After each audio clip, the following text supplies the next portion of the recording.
হসপিটালের বিল দেনে वाला নাই, 4-4টা সন্তান, অ্যাম্বুলেন্সে করে ঘরে আসবে, 1000-1200 টাকার বিল দেনে वाला নাই। কি বুঝলেন? ক্ষণস্থায়ী দুনিয়া। মুমিনের কম থাকলেও আমি বলি, কেউ যদি এসে বলে হুজুর একটু দোয়া করেন, খুব পেরেশানিতে আছি, আমি তার হাত চুমু খেয়ে বলি তোমাকে মোবারকবাদ, আল্লাহ তোমাকে ভালোবাসে। পেরেশানি তো মালিক দেয়, এই জন্য এটা রহমত মুমিনের জন্য। পেরেশানি দেয় যখন ফেরেশতারা বলে আল্লাহ চাইতেছে চাইতেছে, টাকা পয়সা চাইতেছে, বলে এটা কি? বলে ফাসিক, দে বিদায় কর, বিদায় কর। তার চাওয়া যে বিরক্ত লাগে, বিদায় কর, কি লাগে দে। আল্লাহ 10 কোটি দিয়েছে, 100 কোটি দিয়ে বিদায় কর।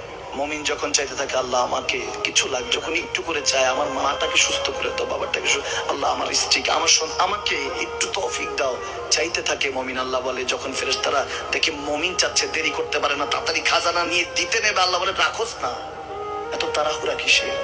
তার চাওয়ার মধ্যে তো প্রেম আছে, একটু চাইতে দেস না। থাকুক না মুমিন আর একটু পেরেশান, থাকুক না, থাকতে দেস না, একটু থাক, একটু থাক। পেরেশানিতে রেখে আল্লাহ মজা নেয়, মহব্বত নেয়, মুমিনের অন্তর থেকে খুশবু নেয়।